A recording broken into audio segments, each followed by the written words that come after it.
The weight of the keys in my palm felt like victory. After 32 years as a librarian at Oak Ridge Public Library, after decades of careful saving, after 8 years of rebuilding my life post-divorce, these small brass house keys represented something I'd been told repeatedly I would never achieve. "You'll never afford a beach house on a librarian's salary," Harold had said, not cruelly, but with the patronizing certainty that had characterized our 23 years of marriage. Be realistic. Yet here I stood on the weathered porch of my very own Cape Cod cottage, the April breeze carrying salt and promise as it tousled my silver-gray bob. At 67, I, Dorothy Sullivan, had finally claimed my dream. A modest but charming 2-bedroom retreat with faded blue shutters and a panoramic view of the Atlantic that stole my breath each time I gazed upon it. The real estate agent had departed just moments ago, leaving me to savor my first moments of homeownership in solitude. I turned the key in the lock, feeling the satisfying click as the door swung open to reveal hardwood floors bathed in afternoon sunlight, the simple furnishings I had selected during previous visits already arranged by the local delivery service. "My home," I whispered, the words carrying a reverence that echoed in the quiet rooms. I moved slowly from space to space, trailing my fingers along countertops and door frames, mentally placing the books I had packed so carefully, envisioning mornings with coffee on the deck and evenings watching the sunset paint the water in shades of amber and rose. In the primary bedroom, a space just large enough for a queen bed and reading nook, I placed my overnight bag on the crisp white duvet. Through the window, I could see the narrow path that led down to my section of private beach, another marvel that still seemed surreal. My very own piece of shoreline, where no one could tell me I was being too quiet, reading too much, or failing to live a little, as Harold had so often complained. The beach house had been a dream born in my 20s, nurtured in secret during a marriage where my aspirations were secondary, and finally pursued with steely determination after the divorce. 8 years of working weekends at a local bookstore in addition to my library position.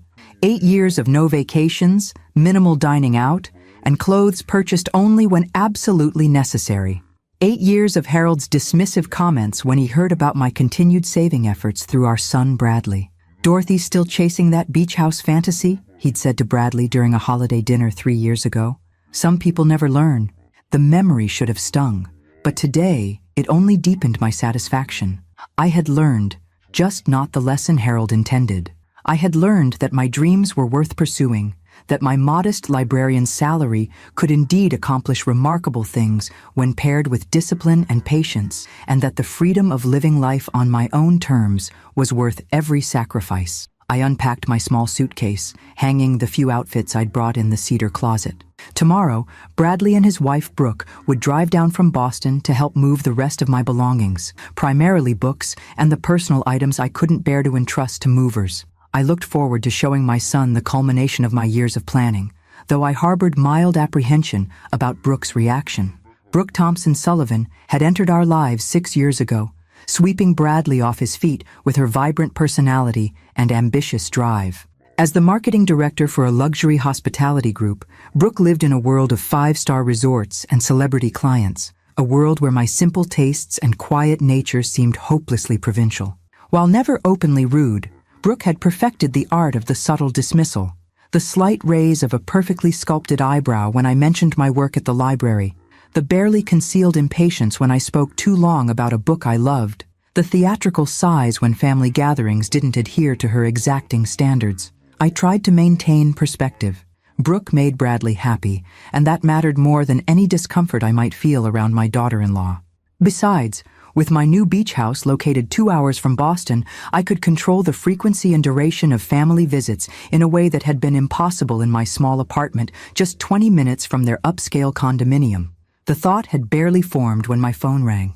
I fished it from my cardigan pocket, smiling at Bradley's name on the screen. "Hello, dear." "I was just thinking about you," I answered, settling into the window seat that had been a non-negotiable feature in my house search. But it wasn't Bradley's voice that responded.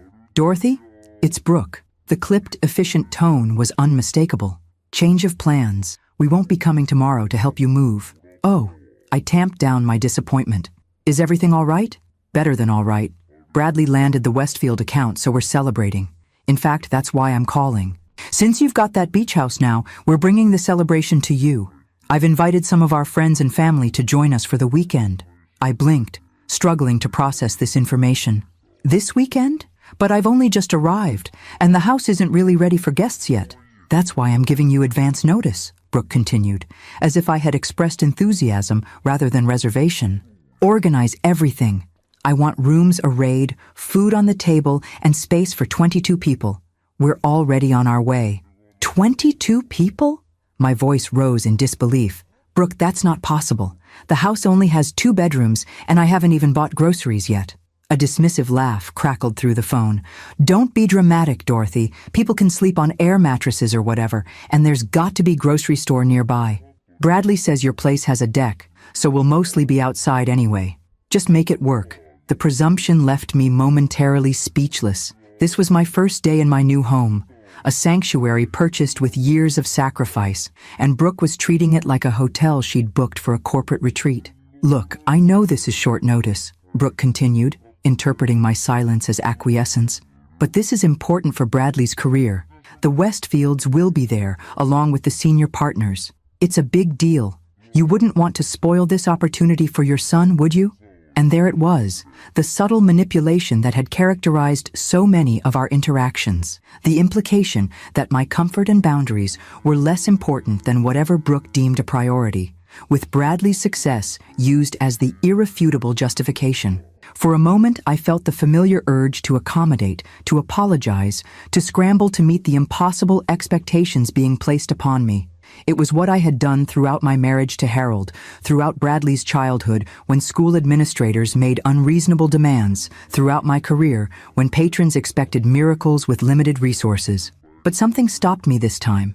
Perhaps it was the brass key still clutched in my left hand, the tangible proof of what I could accomplish when I valued my own desires. Perhaps it was the memory of Harold's dismissive predictions, so thoroughly disproven by the very floor beneath my feet. Or perhaps it was simply that, at 67, I, Dorothy Sullivan, had finally reached the limit of my accommodation. Of course, Brooke, I heard myself say, my voice calm and pleasant. I'll make sure everything is ready for your arrival. Perfect! We'll be there around noon tomorrow. Don't worry about anything fancy, just make sure it's clean and there's plenty to drink. As the call ended, I sat very still, watching the waves crash against the shore beyond my window. The sun was beginning its descent, painting the water in deepening shades of blue and gold. Slowly, deliberately, I placed my phone on the window seat beside me and took a deep breath. A lifetime of being the reliable one, the accommodating one, the one who could always be counted on to sacrifice my needs for others, rose up to meet the newfound resolve crystallizing within me. I'll make sure everything is ready, I repeated to the empty room, a smile spreading across my face that would have surprised anyone who knew only the agreeable librarian I had been for so many years. But not quite the way you're expecting, Brooke. I stood, smoothing my cardigan with hands that had spent decades shelving books, typing catalog entries, and quietly building a life on my own terms. Those same hands now reached for my phone again, not to call Bradley or to start ordering groceries for unwanted guests, but to set in motion a very different kind of preparation. I've always believed that working in a library for over 3 decades gives you certain skills that people tend to underestimate. The ability to research efficiently, to organize systematically, and most importantly, to understand people's needs, sometimes better than they understand them themselves. As I sat in my window seat watching the last light fade from the sky, I began to formulate my plan with the same methodical approach I'd used to catalog thousands of books throughout my career. 22 people, in my 2-bedroom cottage, with less than 24 hours' notice. The sheer audacity of it might have overwhelmed me in the past, might have sent me into a flurry of anxious preparation, desperately trying to accommodate the impossible. But not today. Not in this house that represented my independence, my perseverance, my refusal to accept Harold's limitations on my dreams. First, I needed information. I scrolled through my contacts until I found Bradley's number. My son answered on the 3rd ring, his voice elevated by the sound of highway traffic in the background. "Mom, did Brooke call you? Isn't it great news about the Westfield account?" "Congratulations, sweetheart," I said, genuinely pleased for his success, despite the circumstances. "That's wonderful news. Brooke mentioned you're planning to celebrate at my house? I hope that's okay, he replied, with the first hint of uncertainty. It was Brooke's idea. She thought it would be perfect since you just got the keys and all. A kind of housewarming/celebration combo. Who exactly is coming, Bradley? I kept my tone casual, conversational. Oh, just some work people. The Westfields, of course. They're the clients. A couple of senior partners. Brooke's parents are driving up from New York. Her sister Tiffany and brother-in-law. Some friends from her side. I'm not even sure I know everyone, he admitted. And when did you and Brooke decide on this plan? I pressed gently. A hesitation. Well, it was kind of spontaneous. I closed the deal this morning and Brooke thought, so Brooke planned to bring 22 people to my new home without checking with me first. I stated it as a fact, not an accusation. Another pause. When you put it that way, look, Mom, I know it's short notice, but it's really important for my career. The Westfields are huge, and having them in a relaxed setting could mean future contracts. If it's too much trouble, it's no trouble at all, I interrupted smoothly. I'll take care of everything. I could practically hear his relief through the phone. You're the best, Mom. We should be there around noon. Love you. Love you too, Bradley. As I ended the call, I felt a familiar pang. My son, now 35, had always been caught between his desire to please others and his awareness of what was right. Growing up with Harold's dismissive attitude toward my ambitions had left its mark on Bradley. He'd learned early that keeping the peace often meant allowing stronger personalities to dictate terms. I had hoped his success in the business world would have changed that dynamic, but it seemed that with Brooke, he had fallen into old patterns. Well, perhaps it was time for both of us to break those patterns. I opened my laptop and began my research. First, I looked up the Thompson family, Brooke's parents, Richard and Elaine, who owned a successful chain of high-end furniture stores in the tri-state area. Notoriously particular, according to several society page mentions I found, with Elaine serving on multiple charity boards where she was known for her exacting standards. Then, Tiffany Thompson Green and her husband Patrick, who ran a boutique public relations firm in Manhattan, specializing in crisis management for celebrities. Next, I searched for information on the Westfields. Jonathan and Diana Westfield, third-generation owners of Westfield Properties, a luxury real estate development company expanding aggressively into hospitality. Their social media showed a couple in their 50s with expensive tastes and a penchant for exclusivity, private clubs, invitation-only events, carefully curated experiences. The senior partners at Bradley's firm were easier. I'd met them at various company functions over the years. Traditional men with traditional expectations who valued appearances and connections above all else. By 11 p.m., I had compiled a comprehensive dossier on my unwanted guests. Now it was time to implement phase 1 of my plan. First, I called Meredith Hansen, my oldest friend who had retired to Wellfleet 3 years earlier, one of the reasons I'd chosen this particular stretch of Cape Cod for my own retirement. Meredith, it's Dorothy. I hope I'm not calling too late. Dot! Not at all. Are you finally at the beach house? How is it? It's perfect. Or it was until about an hour ago. I explained the situation, not bothering to hide my frustration. Meredith's indignation on my behalf was comforting. The nerve, after everything you went through to get this place. What are you going to do? That's why I'm calling. I need your help. By midnight, I had made 7 calls, sent 12 emails, and compiled a detailed schedule. My years organizing library fundraisers, community events, and children's reading programs had given me a network of local contacts that would prove invaluable now. People often underestimated librarians, assuming our expertise was limited to books and shushing. They failed to recognize that we were essentially community hubs, information specialists, and masters of quiet influence. I slept surprisingly well that night, my dreams untroubled by the confrontation to come.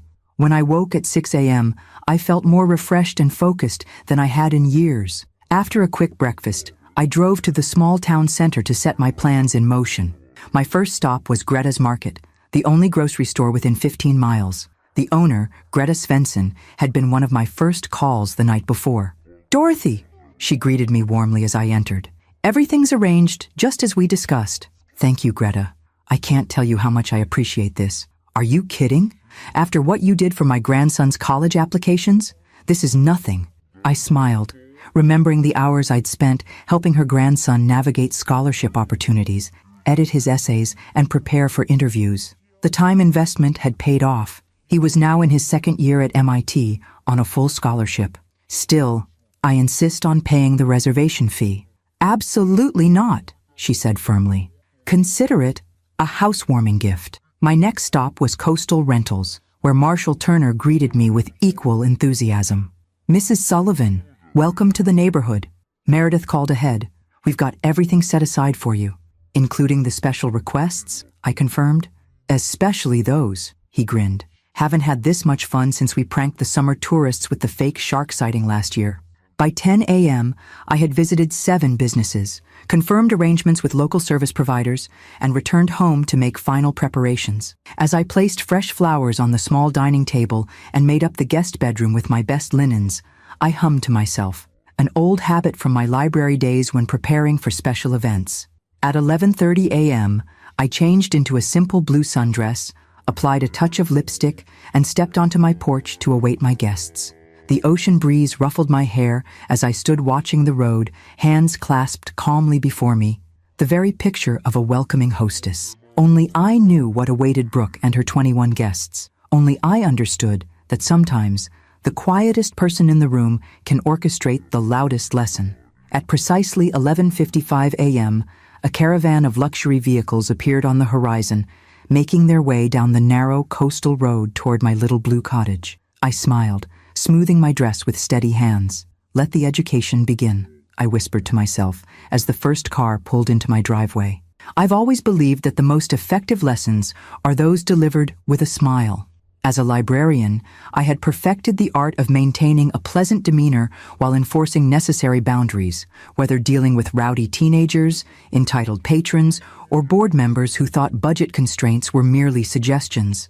That practiced smile was firmly in place as the first vehicle, a gleaming black Range Rover, pulled into my modest gravel driveway. Brooke emerged from the passenger side, designer sunglasses perched on her nose, phone in hand, already speaking before her feet touched the ground. "Dorothy, there you are. The navigation kept trying to send us to the wrong place. This is so quaint." Her gaze swept over my cottage with the barely concealed assessment I'd grown accustomed to. Smaller than I expected from Bradley's description, my son exited the driver's side, looking slightly harried but genuinely pleased to see me. "Mom, the place looks great!" He embraced me warmly, then stepped back. "Sorry about the last-minute change of plans." "Not at all," I replied, returning his hug. "I'm so proud of your accomplishment with the Westfield account. Of course we should celebrate." 2 more vehicles pulled in behind them, a sleek Mercedes sedan and an Audi SUV, disgorging a collection of well-dressed people who stood blinking in the bright coastal sunlight, their expressions ranging from curious to faintly dismayed as they surveyed their surroundings. "Everyone, this is Bradley's mother, Dorothy," Brooke announced, gesturing toward me with the casual introduction that always made me feel like an afterthought. "Dorothy, these are the Westfields, Jonathan and Diana." A distinguished couple in their 50s approached, extending manicured hands. Jonathan Westfield had the confident bearing of old money, while Diana's smile held the practiced warmth of someone accustomed to social niceties. "Lovely to meet you, Mrs. Sullivan," Diana said. "What a charming cottage." "Please, call me Dorothy," I replied. "And thank you. It's my dream home. Just purchased it yesterday, in fact." "Yesterday?" Diana's perfectly shaped eyebrows rose. "And you're already hosting? How accommodating of you." I just smiled in response, noting the slight emphasis on accommodating, as if it were a character flaw rather than a virtue. Brooke continued the introductions rapidly, barely pausing for proper acknowledgments. Her parents, Richard and Elaine Thompson, her sister Tiffany and brother-in-law Patrick, 3 senior partners from Bradley's firm and their wives, 2 couples introduced as dear friends, and finally, a young woman named Alexa, whom Brooke described as her absolute lifesaver of an assistant. 22 people in total, just as Brooke had declared, now stood in my small front yard, designer luggage at their feet, expectation written across their faces. "Well," I said brightly, "shall we go inside? I've prepared a light welcome refreshment." I led the procession through my front door, listening to the murmurs and whispers behind me. The main living area, while charming with its exposed beams and panoramic ocean views, was clearly not designed for 22 people. My carefully arranged furniture could comfortably seat perhaps 8. It's so cozy, Elaine Thompson remarked, the word dripping with barely concealed disdain. Where should we put our bags? Jonathan Westfield asked, looking around for non-existent additional bedrooms. I've made some special arrangements, I assured them, gesturing toward the dining table where I'd set out a pitcher of fresh lemonade and a plate of cookies.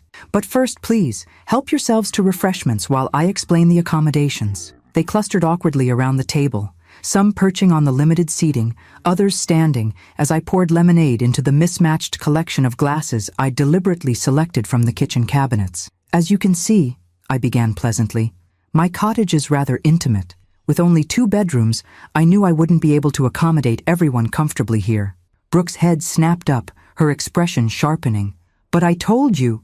So, I continued smoothly, I've arranged alternative accommodations for most of you at various locations around town.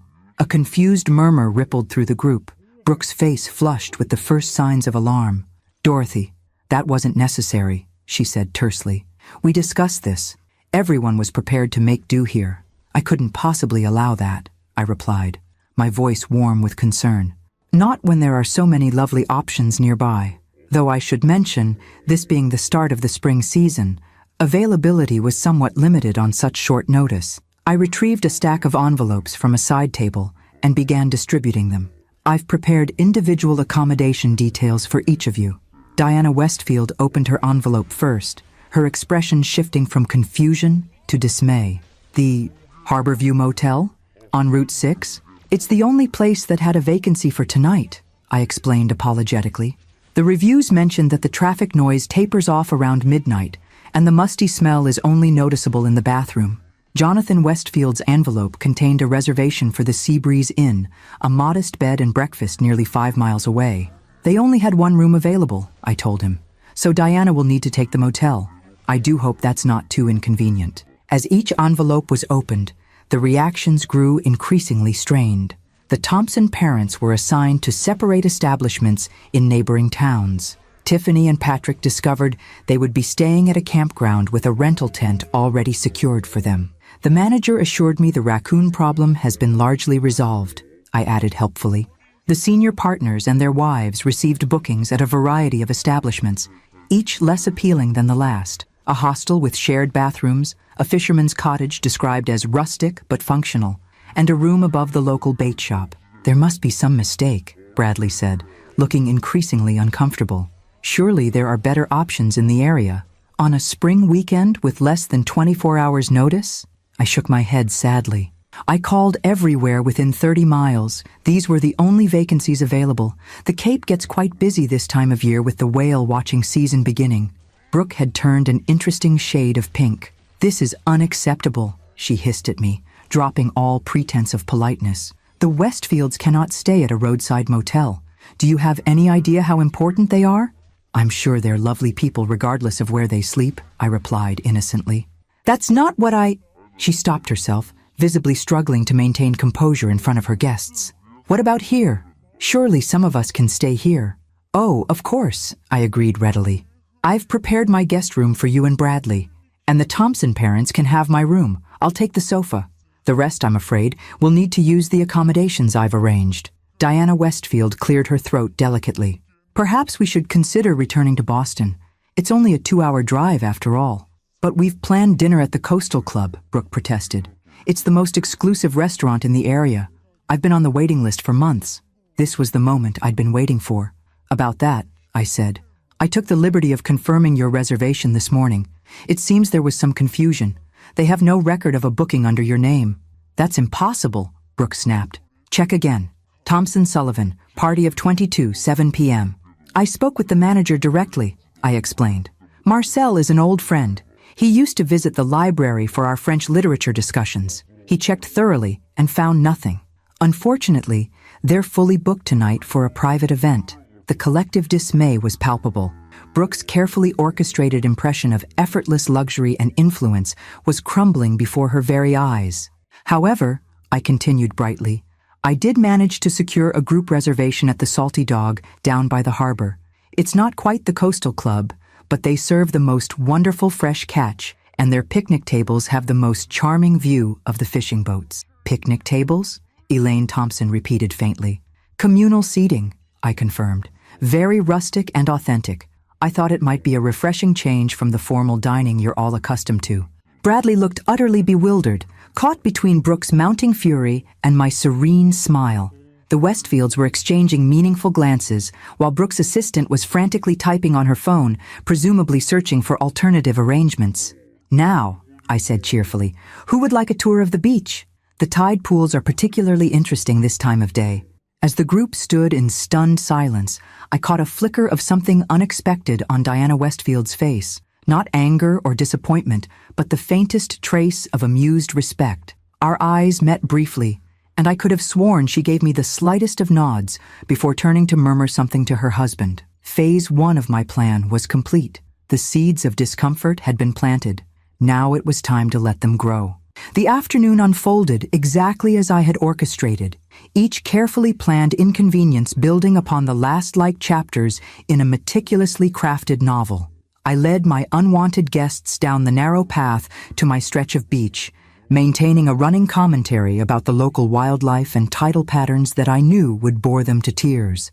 Years of conducting educational tours for restless schoolchildren had taught me precisely how to sound enthusiastic while delivering information no one had asked for.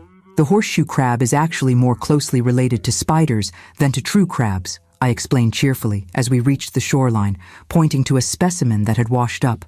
They've remained virtually unchanged for 450 million years. Isn't that fascinating? Tiffany Thompson Green visibly recoiled, her designer sandals sinking into the wet sand. Is it dead? Oh no, just resting, I assured her, knowing full well how this would land. They often appear motionless for hours. Would you like to hold it? They're quite harmless. The look of horror that crossed her face was worth every penny I'd paid the local marine biology student to place the harmless creature in that exact spot. I think I'll pass, she muttered, backing away. The Westfields made a valiant effort to appear interested in the coastal ecosystem, though Diana's white linen pants were already showing spots of sand, and Jonathan kept checking his watch with increasing frequency. Bradley's colleagues from the firm stood awkwardly in a cluster, clearly wishing they were anywhere else, while Brooke paced the shoreline, phone pressed to her ear, presumably trying to salvage her carefully planned weekend. The cell reception can be quite spotty down here, I called out helpfully as she grew increasingly agitated. Something about the cliffs interfering with the signal. You might have better luck up by the road, though the only reliable spot is near the sewage treatment facility, about a mile north. Brooke shot me a look that could have curdled milk. After 30 minutes of my impromptu nature lecture, I suggested we return to the house for an early afternoon tea. The relief on their faces was almost comical as they trudged back up the sandy path, their designer footwear and city clothing woefully inadequate for the terrain. Back at the cottage, I had arranged a spread that looked impressive at first glance, an elegant tea service laid out on my best tablecloth, with dainty sandwiches and scones artfully arranged on tiered platters. Please, help yourselves, I encouraged as they filed into the living room, many opting to stand rather than crowd onto the limited seating. The sandwiches are a local specialty. Diana Westfield was the first to take a delicate bite of a cucumber sandwich, her expression shifting almost imperceptibly as she chewed. What an interesting flavor, she managed after swallowing with visible effort. Seaweed butter, I explained enthusiastically. A wonderful local delicacy. And the scones contain dried dulse. That's a type of red algae harvested right off our shores. Tremendously nutritious, though I'll admit the texture takes some getting used to.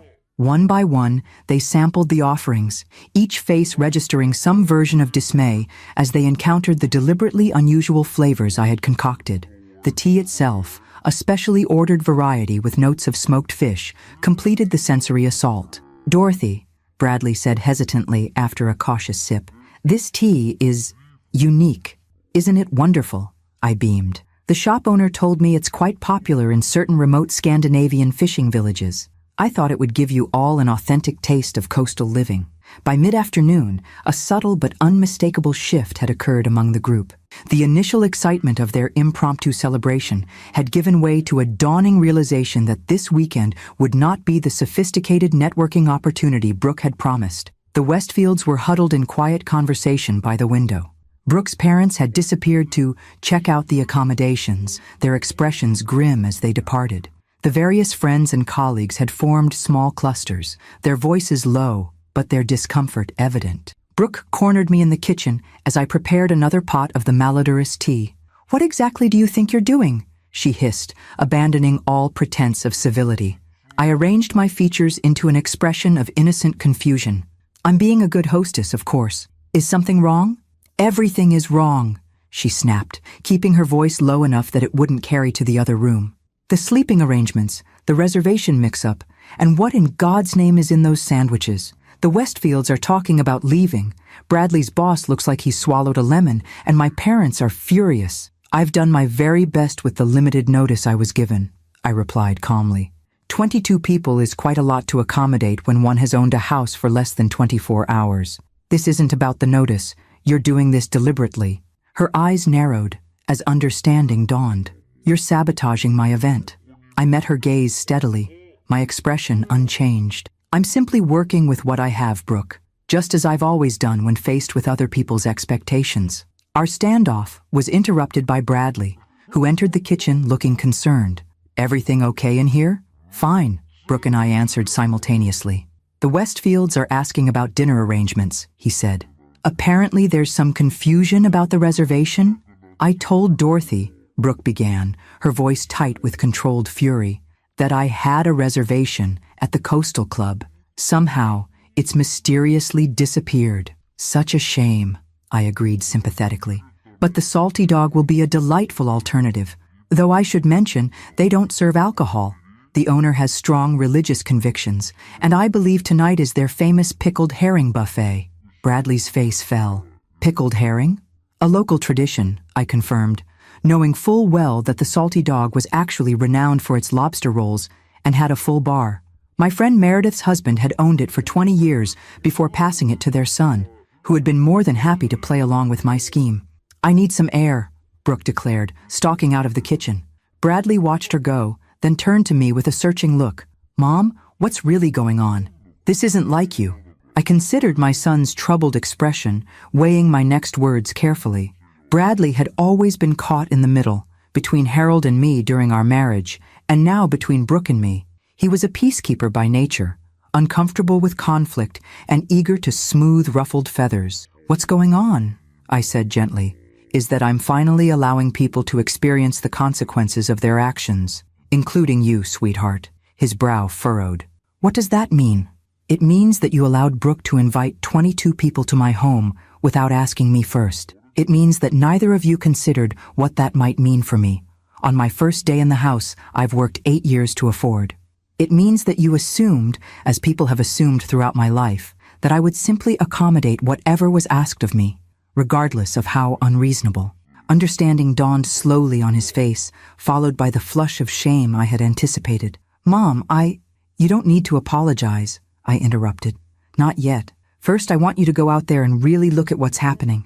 See how quickly Brooke's carefully orchestrated impression falls apart when things don't go precisely as she planned. Notice who shows grace under pressure and who doesn't. Observe how people treat service workers when they're disappointed. Then we'll talk." He nodded slowly, a thoughtfulness in his eyes that reminded me of the sensitive boy he had been before the corporate world, and his marriage to Brooke had smoothed away his edges. As he left the kitchen, I allowed myself a small, private smile. The weekend was young, and I had many more lessons planned for my unwanted guests.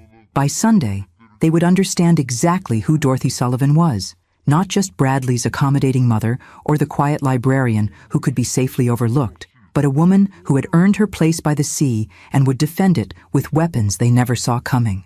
I picked up the tray of fresh seaweed sandwiches and followed my son into the living room, my smile serene and my resolve unshaken.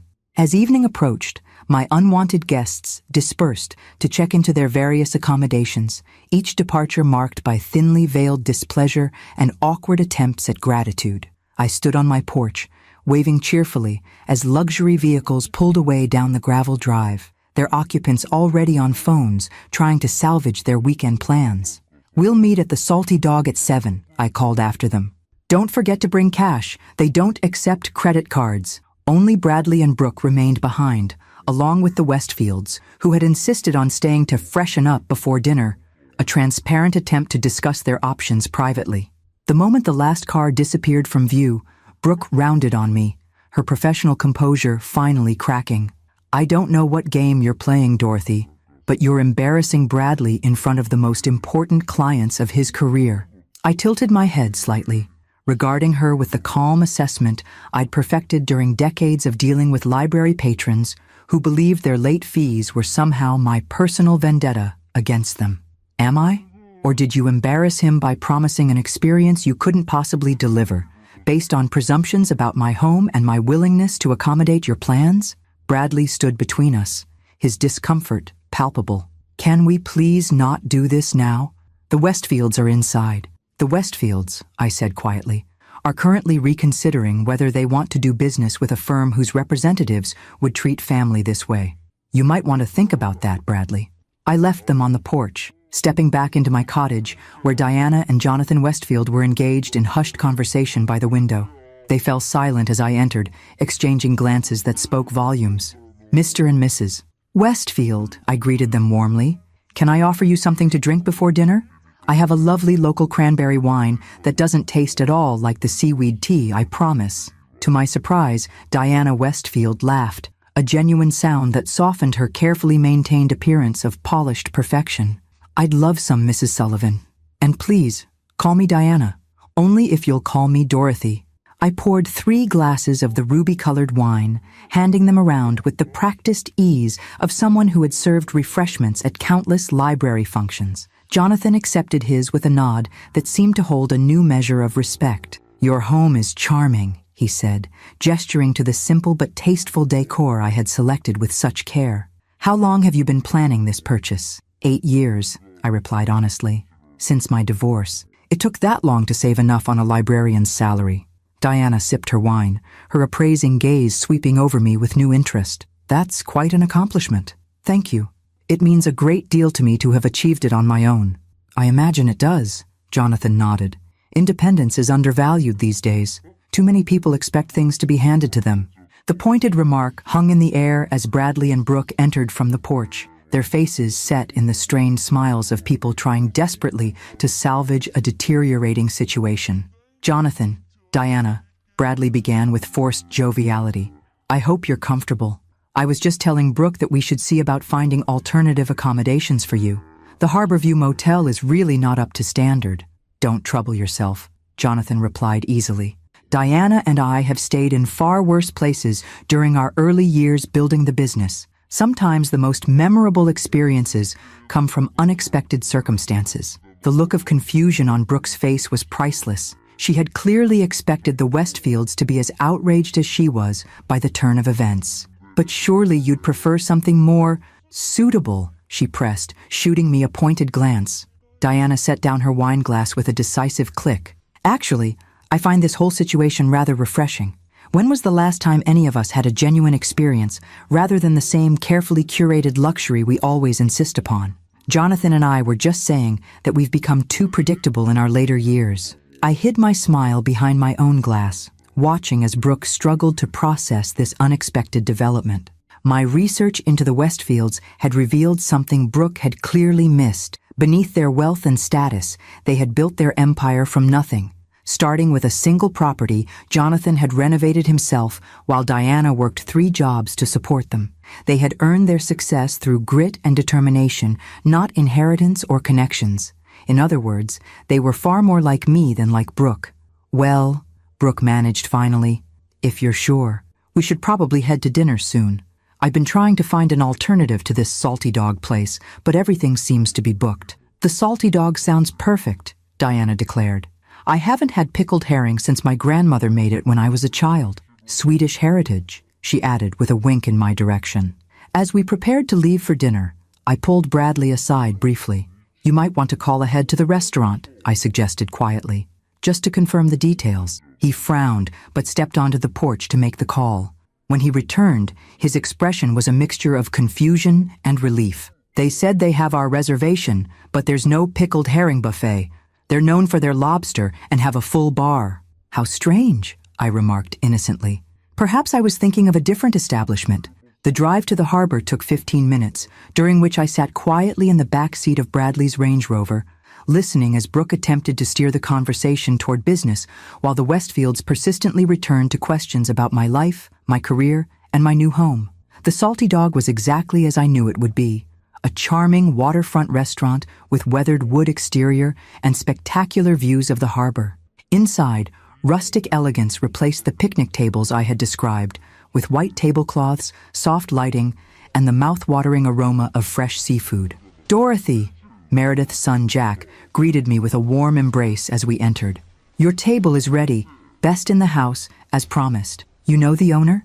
Brooke asked, unable to keep the surprise from her voice. "Dorothy's practically family," Jack assured her.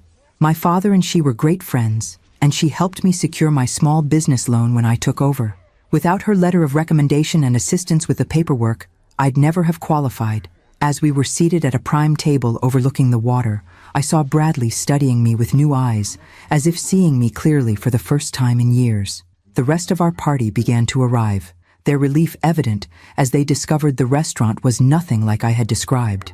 The Thompson parents looked particularly annoyed, having clearly spent the intervening hours complaining about the promised rustic experience. "This is unexpected," Elaine Thompson commented as she took her seat, casting a suspicious glance in my direction. "Isn't it?" I agreed pleasantly. "The Cape is full of surprises." Dinner proceeded with remarkable smoothness, the excellent food and flowing wine easing the earlier tensions. I spoke little, preferring to observe the shifting dynamics around the table. The Westfields engaged me in conversation whenever possible, asking thoughtful questions about my library career and the community I had served. Bradley's colleagues, taking their cue from the clients, showed a newfound interest in my perspectives. Even Tiffany and her husband occasionally directed remarks my way, though Brooke and her parents remained coolly distant. "A toast," Jonathan proposed, as dessert was served, raising his glass. "To Dorothy and her new home. May it bring you as much joy as our first property brought us." "To Dorothy," the table echoed, Bradley's voice carrying a note of confused pride that warmed my heart despite everything. I raised my own glass in acknowledgement, catching Brooke's gaze across the table. Her smile remained fixed, but her eyes held a dawning comprehension. She was beginning to understand that she had severely underestimated her mother-in-law, and that the weekend was far from over. "Thank you all," I said simply.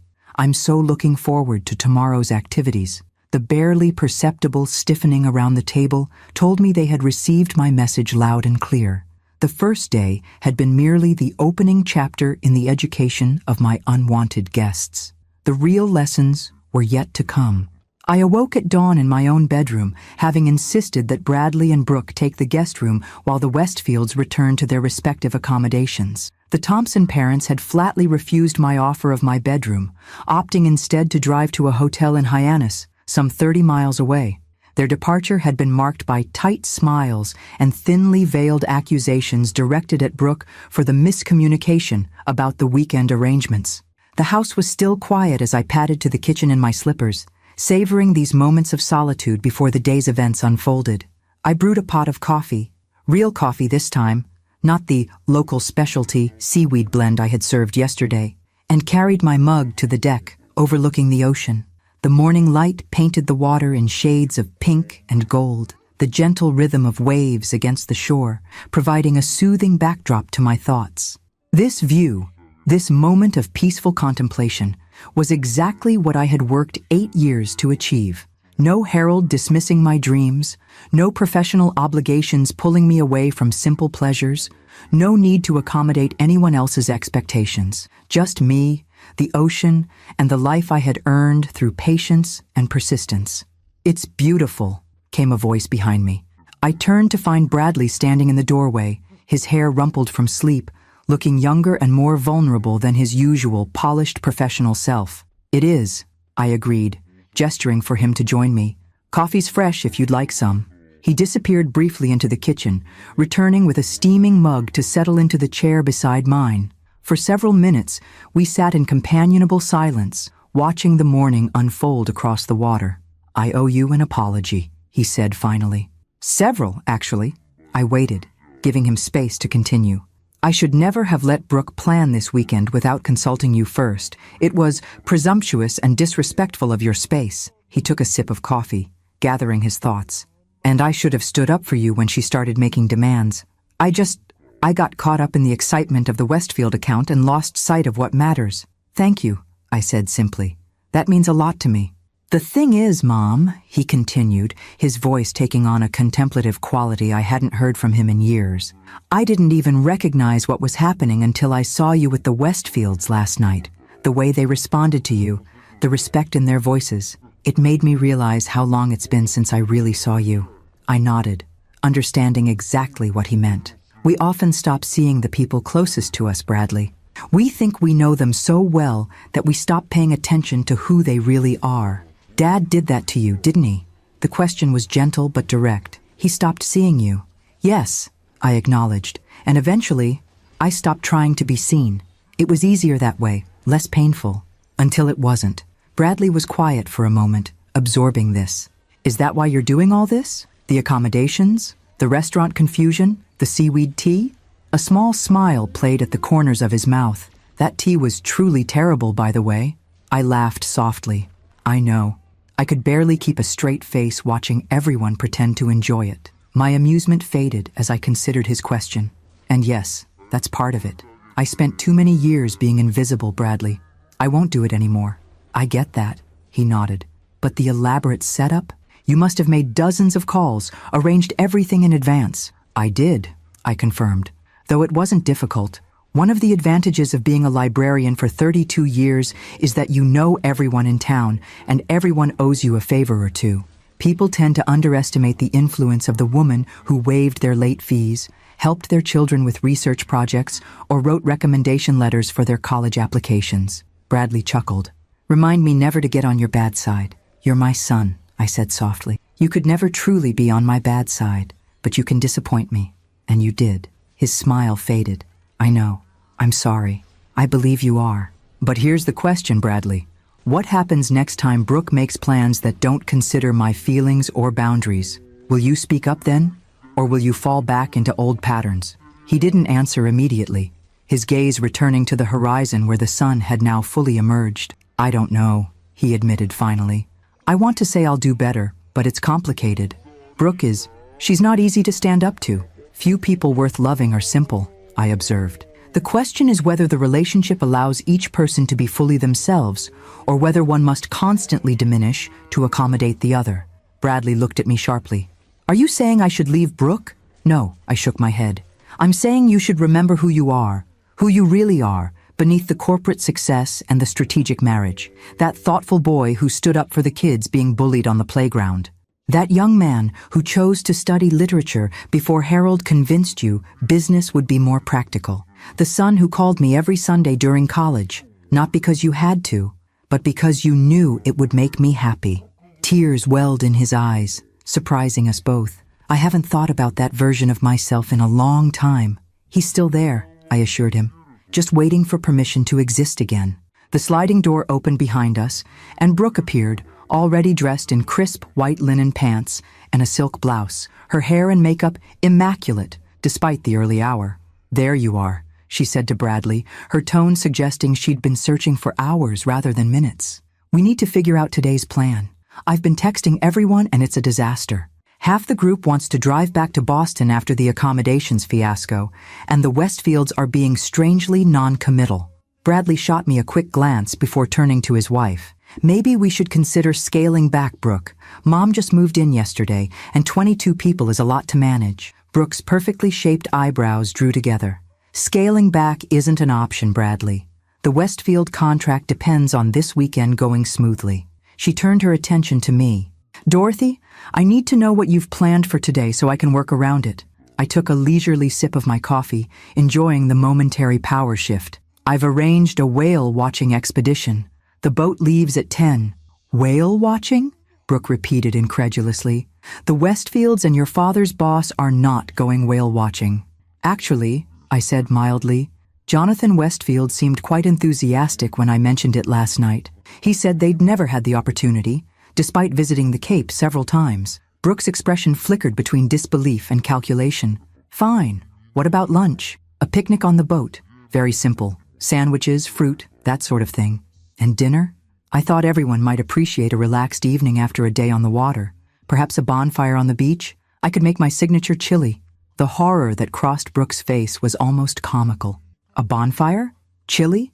Dorothy, these are sophisticated people with refined tastes. They expect a certain level of authenticity, I suggested.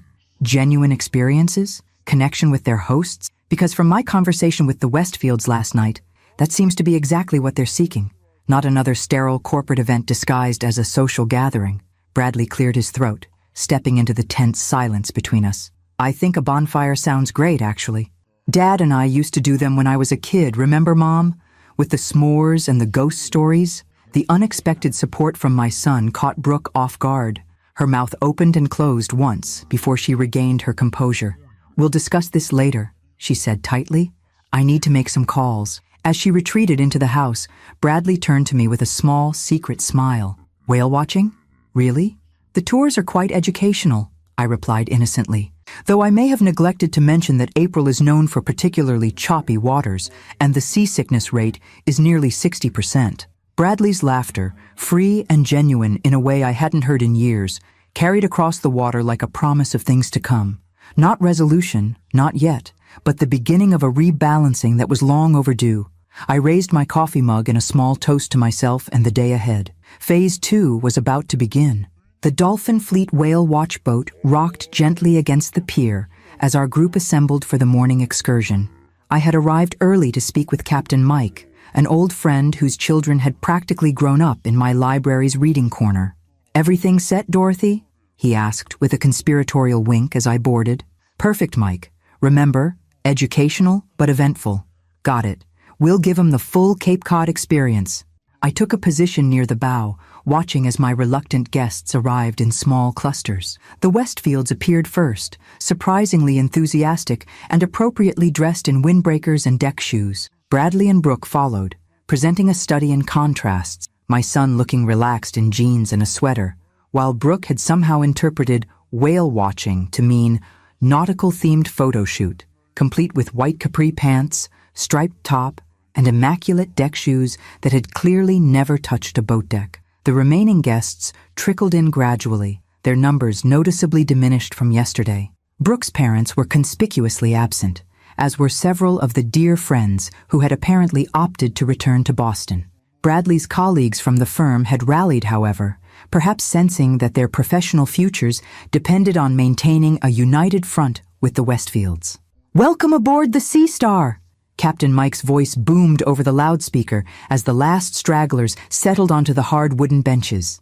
We've got ideal conditions today for whale spotting. Strong winds, choppy seas, and a system moving in from the northeast that should make things nice and lively. I caught the flash of alarm that crossed several faces, particularly Brooke's, whose complexion had already taken on a slightly greenish tinge as the boat pulled away from the dock. Before we head out to the deeper waters, Mike continued cheerfully, I want to introduce our special guest naturalist for today's trip, Dr. Dorothy Sullivan. The surprise on my guests' faces was priceless as Mike gestured toward me with a flourish. Many of you may know Dorothy as a retired librarian, he announced, but what you might not know is that she's been a volunteer with the Cape Cod Marine Institute for over 15 years, specializing in cetacean behavior and conservation. She'll be providing expert commentary throughout our journey. This was, of course, a magnificent fabrication. While I had indeed volunteered occasionally with the Institute, my role had been limited to cataloging their research papers and organizing their annual fundraiser.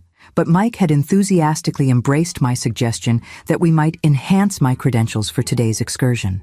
Bradley was staring at me with a mixture of confusion and newfound respect, while Brooke's expression had shifted from seasickness to suspicion. Thank you, Captain, I said, stepping forward with the confident air of someone about to deliver a university lecture.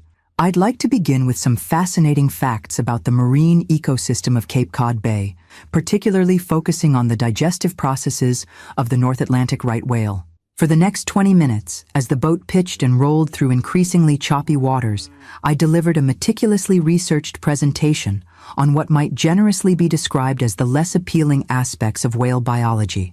My topics ranged from parasitic infestations to blubber decomposition, each described in vivid, scientific detail, calculated to unsettle even the strongest stomachs. By the time I concluded my initial lecture, 3 of Bradley's colleagues had retreated to the lower deck. Tiffany was clinging to the railing with a distinctly unwell expression, and Brooke had abandoned all pretense of composure, her face now unmistakably green. "And now," I announced cheerfully, "let's break for our picnic lunch before we reach the feeding grounds." The simple picnic I had arranged consisted of tuna salad sandwiches, extra mayonnaise left sitting just slightly too long in the morning sun, hard-boiled eggs with a particularly pungent dill sauce, and for dessert, bread pudding made with heavy cream and raisins, all served, of course, as the boat hit the roughest patch of water yet. "Dorothy," Diana Westfield approached me as I distributed the food with cheerful efficiency. "You are absolutely full of surprises. I had no idea you were a marine biologist as well as a librarian." The twinkle in her eye told me she wasn't fooled for a moment, but was thoroughly enjoying the performance nonetheless. "Oh, I contain multitudes," I replied with a conspiratorial smile, "much like the microbiome of the humpback whale, which reminds me of a fascinating study I read recently." As I launched into another detailed scientific discourse, I noticed Jonathan Westfield engaged in conversation with Bradley near the stern, both men seemingly oblivious to the nauseating effects of the rough seas that had now claimed at least half our party as victims. Brooke had disappeared entirely, presumably to the bathroom below deck. "Land ho!" Captain Mike announced over the loudspeaker. "Folks, we're approaching what we call the seasickness surrender point. That's where I normally turn the boat around if we haven't spotted any whales. But today we're in luck. There's a pod about 3 miles farther out, in the choppiest part of the bay. Who wants to continue?" A chorus of groans answered him, punctuated by Jonathan Westfield's enthusiastic, "Let's go for it." I caught Mike's eye and gave a subtle nod.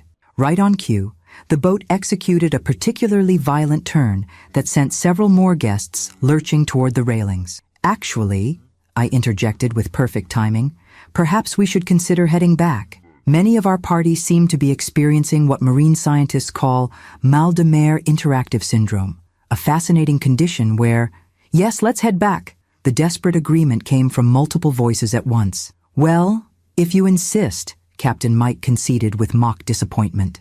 "Though it's a shame to miss the feeding frenzy. The way those whales regurgitate partially digested krill to share among the pod is truly a sight to behold." The journey back to port was considerably faster than our outbound voyage, with Captain Mike taking pity on our seasick passengers by finding the smoothest possible route. As we approached the harbor, I found myself standing at the railing beside Diana Westfield, who had proven remarkably resilient throughout the excursion. "I must say, Dorothy," she commented quietly, "this has been the most entertaining business weekend I've experienced in years." "I'm glad someone's enjoying it," I replied with a small smile. "Oh, more than just me." She nodded toward her husband and Bradley, still deep in conversation at the stern. "Jonathan is absolutely delighted. He's been complaining for years about the artificial nature of these corporate social events. All those strained conversations over overpriced meals, everyone pretending to be having a marvelous time while secretly checking their watches." I watched her face carefully, trying to gauge her sincerity. "And this is better?" "Infinitely," she assured me. "It's real. Uncomfortable at times, yes, but authentic. Do you know what Jonathan said to me last night? That woman has backbone. I like doing business with people who have backbone." A warm sense of vindication spread through me, though I kept my expression neutral. "And what about you, Diana? What do you think of all this?" She considered the question, her gaze drifting to where Brooke had finally emerged from below deck, looking thoroughly miserable as she clung to a bench. "I think," she said carefully, "that your son married a woman very much like my husband's first wife, someone for whom appearances matter more than substance. That marriage lasted exactly 3 years. The implication hung between us, neither of us needing to state it explicitly. Relationship advice wasn't part of my librarian training," I demurred. Diana laughed. "No, but observing human nature certainly was. You see people clearly, Dorothy. It's a rare quality." As the boat docked and our bedraggled party disembarked, I caught Bradley's eye. The look he gave me was complex, part exasperation, part admiration, and something else I couldn't quite define. A recognition, perhaps, of the woman I truly was, not the mother he had taken for granted. Everyone, Brooke announced, attempting to rally her diminished forces despite her rumpled appearance. We'll reconvene at 6 for cocktails at Dorothy's, followed by dinner reservations at... Actually, Jonathan Westfield interrupted, Diana and I were rather looking forward to that beach bonfire Dorothy mentioned. Weren't we, dear? Diana nodded enthusiastically. Absolutely. It's been ages since we've done anything so charmingly rustic. Brooke's face froze in a rictus of a smile. Bonfire. Yes. How charming. As the group dispersed to recover from the morning's adventure, I walked back to my cottage alone, savoring the salt air and the knowledge that my carefully orchestrated lessons were being absorbed, albeit painfully for some. The whale-watching expedition had accomplished exactly what I'd intended, separating those who could adapt and find joy in unexpected circumstances from those who were enslaved by their own rigid expectations. Tonight's bonfire would be the final test, the culmination of my weekend-long experiment in gentle revenge and necessary education. As I reached my front porch, I paused to look out at the ocean that was now mine to enjoy every day. Just one more act to go, I murmured to myself, unlocking the door to prepare for the evening ahead. The afternoon passed in peaceful solitude as I prepared for the evening's bonfire. I chopped vegetables for my chili, assembled ingredients for s'mores, and gathered blankets and cushions to make the beach seating comfortable. These simple, practical tasks centered me, reminding me of who I was beneath the elaborate revenge plot I'd been orchestrating. Just Dorothy Sullivan, retired librarian, finally living her coastal dream. Around 4 o'clock, there was a knock at my door. I opened it to find Bradley standing alone on the porch, his expression thoughtful. Need help with anything? He offered, hands shoved in his pockets in a gesture reminiscent of his teenage years. Actually, yes, I replied, stepping aside to let him in. I could use someone to carry these supplies down to the beach. Where's Brooke? Taking a nap, he said, with the careful neutrality of someone navigating a minefield. The boat trip was challenging for her. I bit back a smile. I imagine it was. We worked together in companionable silence, loading a wagon with the necessities for the evening. As Bradley stacked firewood, he cleared his throat hesitantly. Mom, can I ask you something? Of course. This whole weekend, the accommodations, the restaurant confusion, the whale watching, you planned all of it, didn't you? Down to the last detail. It wasn't really a question. I met his gaze steadily. Yes. Why? I mean, I understand being upset about the invasion, but this level of orchestration seems like something else entirely. I considered my answer carefully, wanting him to understand the deeper currents beneath my actions. Do you remember when you were about 8 and Harold decided to sell the piano without consulting me? Bradley frowned. Vaguely. You used to play in the evenings. Every evening, I corrected gently. It was how I decompressed after work, how I expressed the parts of myself that had no other outlet. I'd saved for years to buy that piano before I met your father, and one day I came home and it was gone. Harold had sold it because, in his words, we needed the space, and you hardly used it anyway. Understanding dawned in Bradley's eyes, and you never said anything. You just accepted it. I did, I nodded. Just as I accepted when he decided where we would vacation, what car I would drive, which friends were worth our time. Just as I accepted when you and Brooke canceled Christmas visits, or changed plans at the last minute, or made decisions about my grandchildren without considering my feelings. I never thought of it that way, he admitted quietly. Few people do, I replied without rancor. The accommodating ones become invisible after a while. We're taken for granted, our boundaries ignored, our desires forgotten. Until one day, something breaks. I gestured around us, at my cottage, my beach, my hard-won independence. This place represents everything I've fought for, Bradley. My dream, on my terms. When Brooke called with her demands, treating my home like a hotel she'd booked for her convenience, it was the piano all over again. Bradley was silent for a long moment, absorbing this. So the whole weekend has been, what? A lesson in respect? In consequences, I corrected. Every action creates ripples. When you make decisions that affect others without consulting them, when you prioritize your convenience over their boundaries, there are consequences. Sometimes they're immediate, sometimes they're delayed, but they always come eventually. He nodded slowly, like the Westfields respecting you more than Brooke, even after all her careful planning. Exactly. Authentic connection can't be scheduled or staged. It emerges naturally when people are genuine with each other. I touched his arm lightly. Something you used to understand instinctively, before the corporate world convinced you otherwise. As the afternoon light softened toward evening, we finished our preparations in thoughtful silence. I could almost see Bradley processing our conversation, re-evaluating not just this weekend, but perhaps the patterns of his marriage, his career, his life choices. By 6 o'clock, a respectable fire was crackling in the fire pit on my private stretch of beach. I had arranged driftwood logs in a circle for seating, softened with blankets and cushions, and set up a folding table with the makings for s'mores, hot dogs, and a pot of my chili warming over a camp stove. Simple, rustic, and genuinely inviting. Exactly what I had promised. The Westfields arrived first, having apparently embraced the casual dress code with enthusiasm. Diana wore jeans and a comfortable sweater, while Jonathan had donned a flannel shirt that made him look more like a retired fisherman than a real estate mogul. "This is wonderful," Diana exclaimed, surveying the setup with genuine appreciation. Just like the beach parties we used to have when the children were young, before everything became so formal. Bradley's colleagues from the firm appeared next, their numbers reduced to just 3 couples who had braved the entire weekend. They approached with the wary optimism of people who had survived the whale-watching expedition, and were now prepared for anything.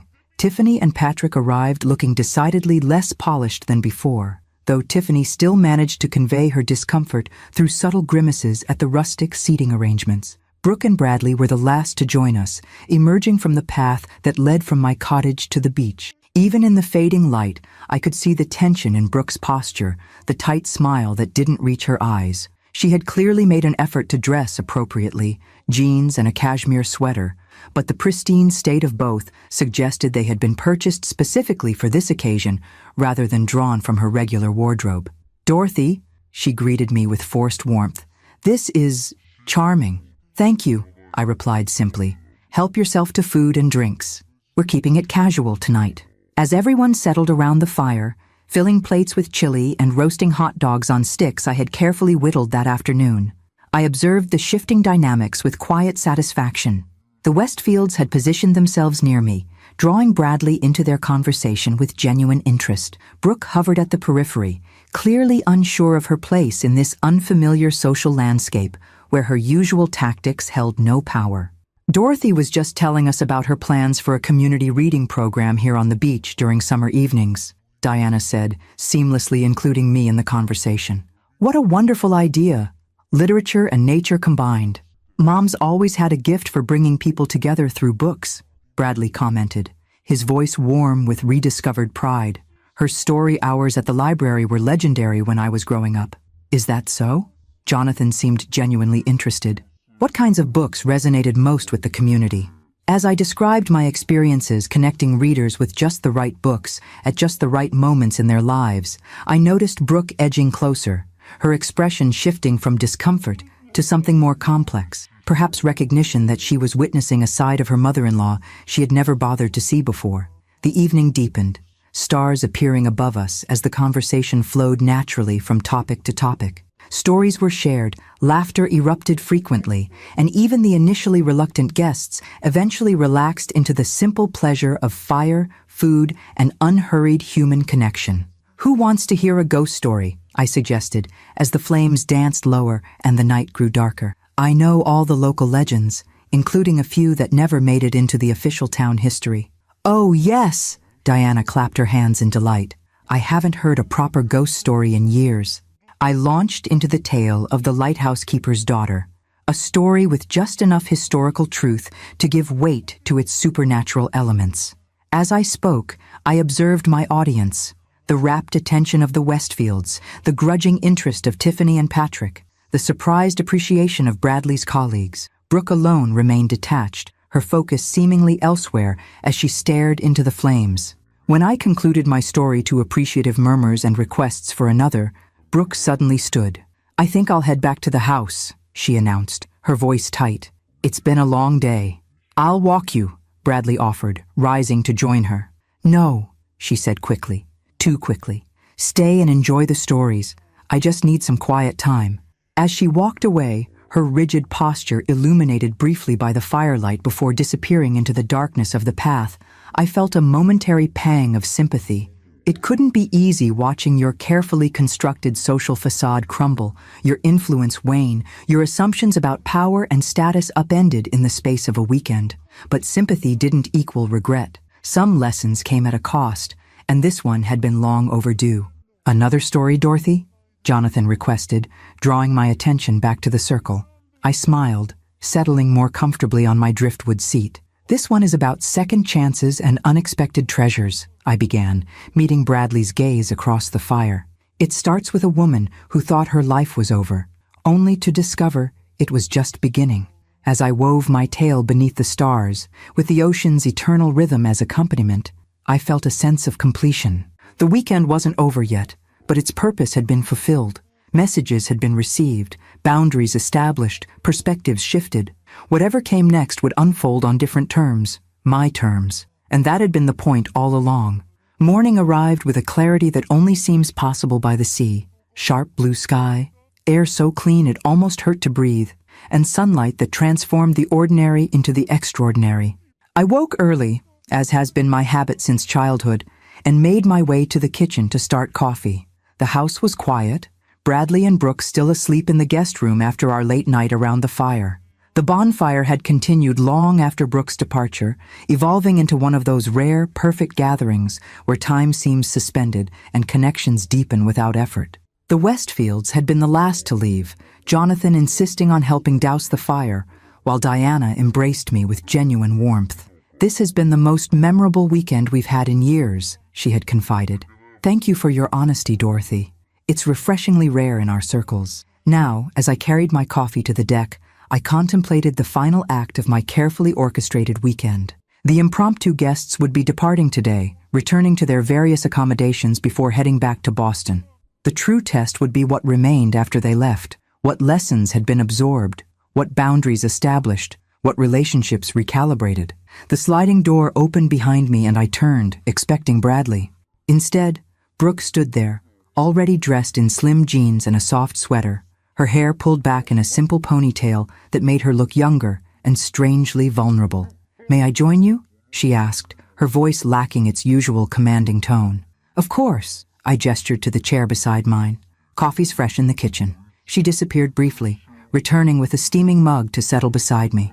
For several minutes we sat in silence, watching the waves and seagulls, the morning light painting everything in gentle gold.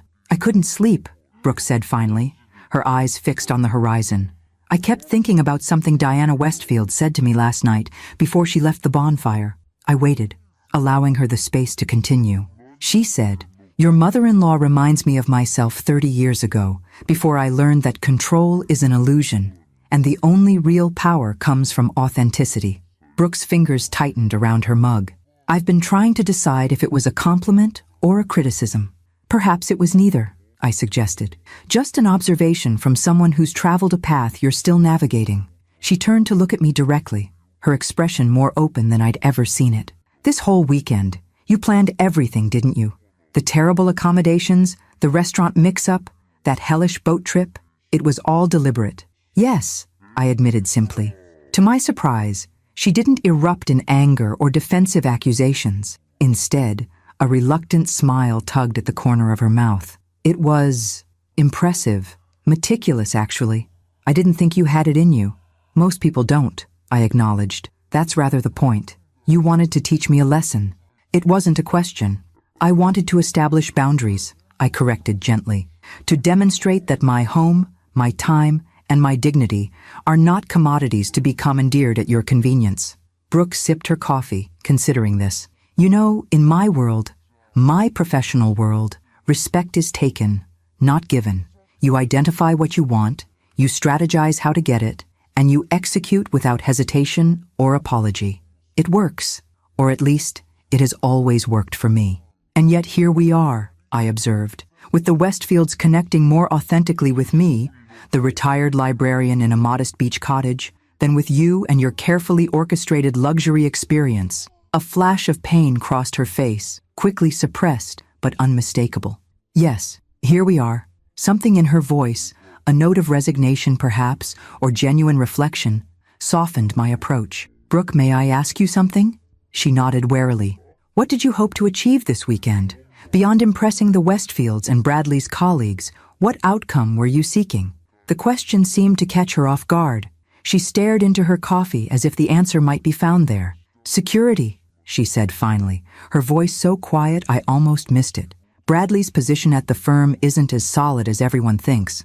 The Westfield account is make or break for his partnership track." This was new information, a glimpse behind the polished facade she typically presented. "I didn't know that. No one does. Bradley wouldn't want it known." She looked up, her expression unexpectedly vulnerable. "My parents struggled financially my entire childhood. My father's business failed twice. We moved constantly, always downsizing, always losing status. I swore I would never live that way as an adult." Understanding dawned, pieces clicking into place. So the designer clothes, the luxury vacations, the social climbing, insurance, she finished for me. If you have the right connections, wear the right clothes, live in the right neighborhood, you're protected. At least, that's what I've always believed. The admission hung between us, surprisingly honest for a woman who trafficked in carefully curated impressions. I found myself reassessing Brooke, seeing beyond the polished surface to the anxious child who had grown up equating status with safety. Security is important, I acknowledged, but it rarely comes from external validation, Brooke. True security, the kind that sustains you through life's inevitable challenges, comes from within, from knowing who you are and standing firmly in that truth, regardless of circumstances. She studied me thoughtfully. "Like you did when Harold dismissed your dream of a beach house, when he sold your piano?" So Bradley had shared our conversation. "Yes, though it took me far too long to learn that lesson. I don't want the same for you or for Bradley." "What do you mean?"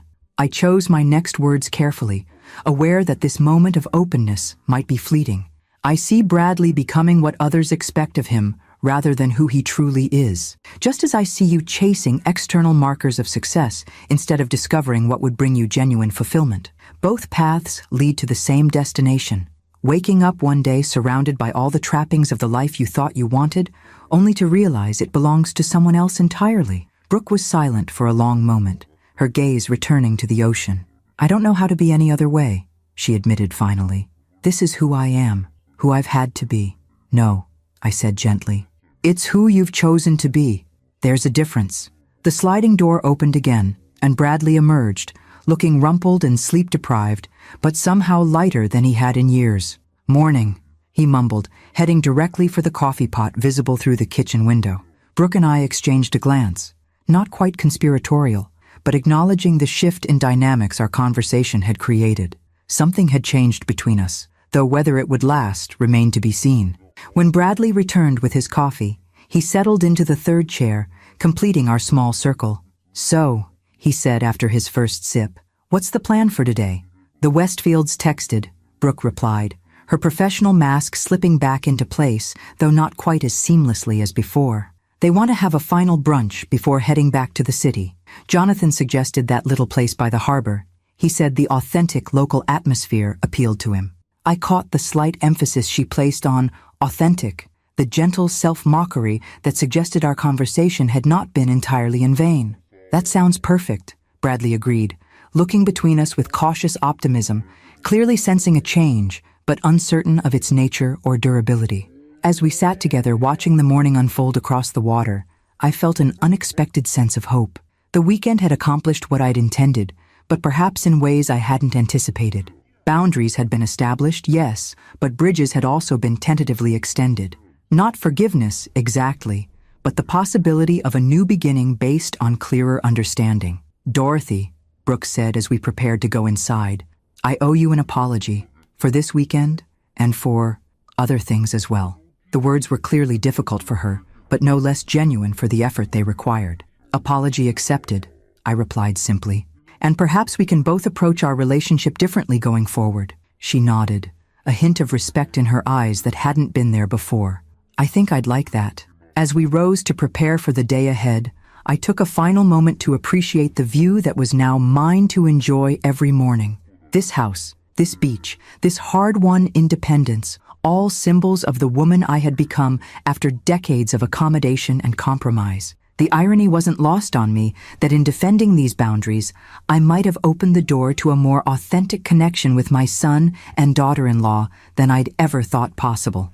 Whether that potential would be realized remained to be seen, but for the first time, it felt within reach. Some lessons come at a cost, but the most valuable ones are worth the price. As I followed Bradley and Brooke inside, I smiled to myself, thinking that perhaps the greatest surprise of my meticulously planned weekend of revenge had been the unexpected possibility of reconciliation. The final gathering at Harborview Cafe unfolded with an ease that would have seemed impossible just 3 days earlier. Our group had dwindled to just the essential players in our weekend drama: the Westfields, Bradley and Brooke, and myself, seated at a corner table overlooking the fishing boats, bobbing gently in the morning tide. The cafe was exactly the sort of place tourists often overlooked in favor of trendier establishments. Worn wooden floors, mismatched chairs, and a menu featuring simple fare prepared with decades of expertise. The owner, Maggie O'Brien, had been a regular at my library's book club for 15 years, and she greeted me with a warm hug before seating us at the best table in the house. "Dorothy's practically royalty around here," she informed our group with a wink. "First edition books are held for her at the bookshop. Fishermen save their best catch for her, and she never waits for a table at any restaurant in town." "Is that so?" Jonathan raised an eyebrow in my direction. The power of the local librarian extends far and wide, it seems. People underestimate the influence of someone who helped their children with school projects, found books to comfort them through grief, and never once judged their reading preferences, I replied with a small smile. The community takes care of its own. The conversation flowed naturally as we enjoyed Maggie's famous blueberry pancakes and freshly caught crab omelets. The Westfields shared stories of their early years building their business, when they'd lived in a studio apartment above one of their first renovation projects. Bradley spoke about his original passion for literature, which had been sidelined when practical considerations led him to business school instead. Most surprising was Brooke's participation. Quieter than her usual commanding presence, but genuine in a way I hadn't witnessed before. She listened more than she spoke, her usual need to control the narrative noticeably absent. When she did contribute, her comments were thoughtful rather than calculated for effect. As brunch wound down, Jonathan cleared his throat, assuming the air of someone about to make an official pronouncement. "I want to thank you all for a truly memorable weekend, particularly you, Dorothy, for providing us with an experience we won't soon forget." I inclined my head in acknowledgement, wondering if he realized just how deliberately memorable I had made it. "We've decided to move forward with Bradley's proposal," he continued, "though with some modifications I'd like to discuss." He turned to Bradley. "Your approach to the adaptive reuse element of our Boston property shows genuine innovation, but I believe it would benefit from a more community-centered focus." Bradley leaned forward, clearly surprised but quickly engaged. "What are you envisioning? Something that honors the history of the neighborhood while creating spaces for genuine connection, perhaps incorporating a cultural center or educational component." Jonathan glanced at me. "Your mother's insights about community building through shared experiences have been illuminating." I saw the moment Bradley realized what was happening, that the Westfields had been more influenced by my authentic approach than by Brooke's carefully orchestrated impressions. To his credit, he adapted quickly, his genuine enthusiasm for the creative possibilities emerging as they discussed potential directions. Brooke remained unusually quiet during this exchange, her expression thoughtful rather than threatened. When Diana mentioned the need for the project to reflect authentic local culture rather than imported prestige, I saw Brooke nod slightly, as if acknowledging a truth she was only beginning to recognize. After the Westfields departed for Boston, promising to schedule a formal meeting the following week, the three of us lingered over coffee. The weekend was ending, but the reverberations would continue long after everyone returned to their regular lives. "So," Bradley began, breaking the contemplative silence, "that went differently than expected." "Indeed," I agreed mildly. "Jonathan basically redesigned our entire approach based on conversations with you around a bonfire," he continued, shaking his head in amazement. "Conversations about ghost stories and library programs. People connect through genuine experiences, Bradley, not staged ones." I glanced at Brooke, who was staring into her coffee cup with uncharacteristic introspection. The Westfields have enough wealth and status in their daily lives. What they responded to was authenticity, something increasingly rare in their circles. "I've been approaching this all wrong," Brooke said suddenly, looking up. "Not just this weekend, but everything." She met my gaze directly.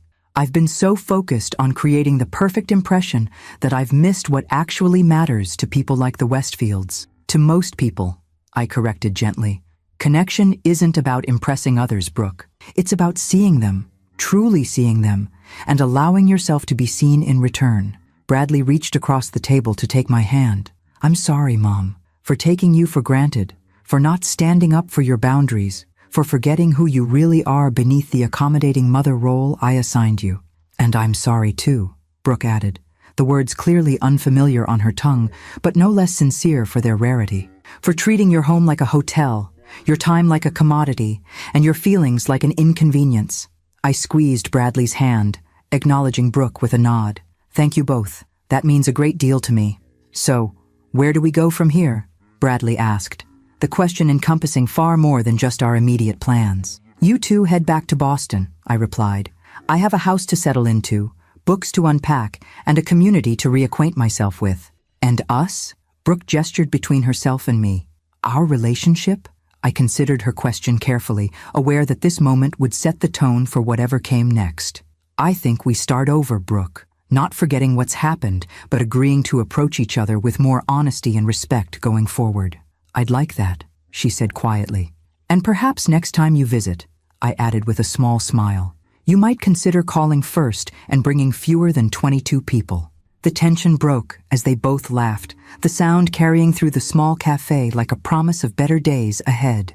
As we walked back to my cottage for their final packing, I felt a curious lightness. The weekend had accomplished what I'd intended, though not exactly in the way I'd planned.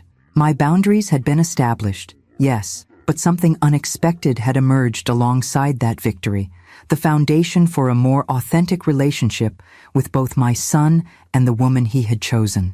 "You know," Bradley said as we reached my front porch, "Dad would never have believed you capable of orchestrating this entire weekend.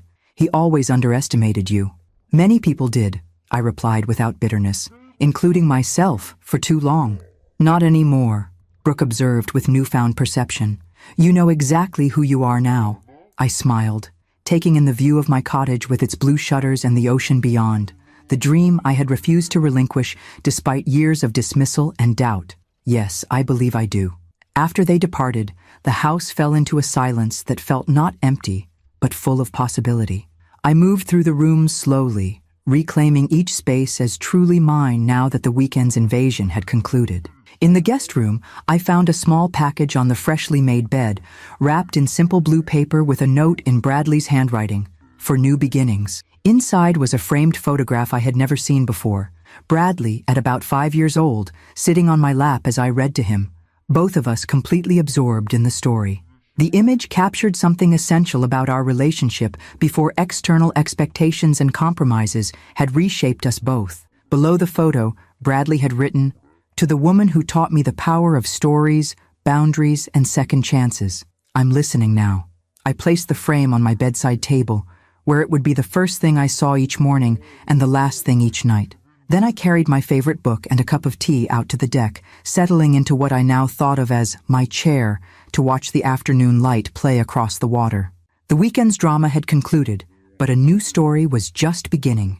One where Dorothy Sullivan was finally the author of her own life rather than a secondary character in someone else's narrative. As I opened my book, the ocean breeze gently turning the pages, I smiled at the perfect simplicity of this moment I had worked so hard to achieve. Some dreams take longer than others to realize. Some boundaries require dramatic defense before they're respected.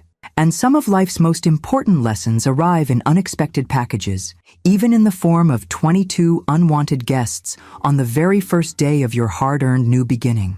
But sitting there, surrounded by the tangible results of my perseverance, I couldn't help but think that the timing had been perfect after all. For what better way to claim my space in the world than by definitively showing others and myself exactly who Dorothy Sullivan had become? I raised my teacup in a private toast to the horizon. "To new chapters," I whispered. "May they be written entirely in my own hand."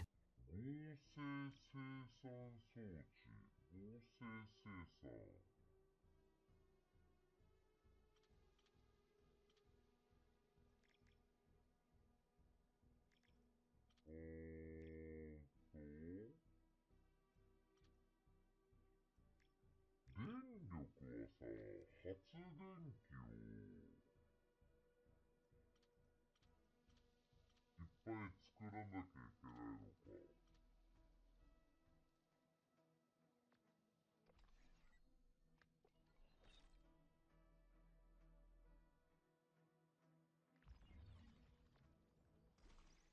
発電機を作らなきゃいけない。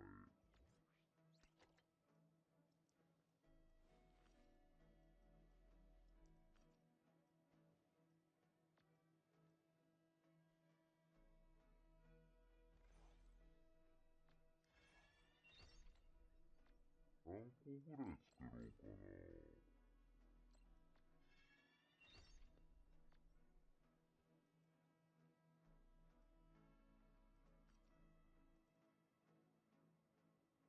栽培機っていうのを作るには、炭みたいなのがいるらしい。包装機。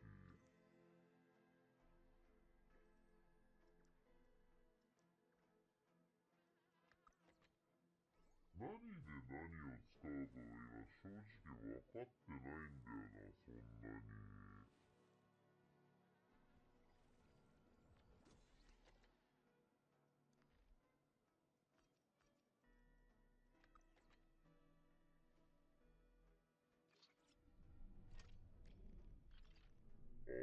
確かに、図面もらってからの方が楽ではあるのかな。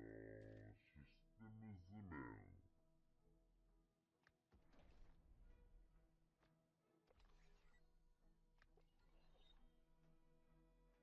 うーんと、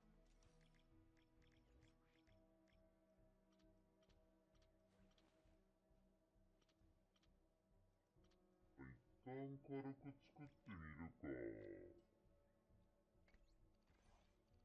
連動。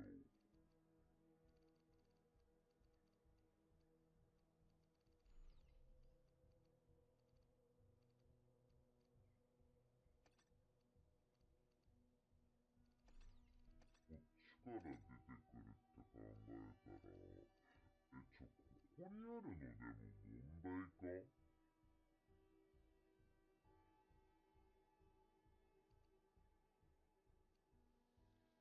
ここ。ちょっと上すぎかこれ。やっぱこれ真ん中ぐらいの方が、やりやすくはあるのかもしかしたら。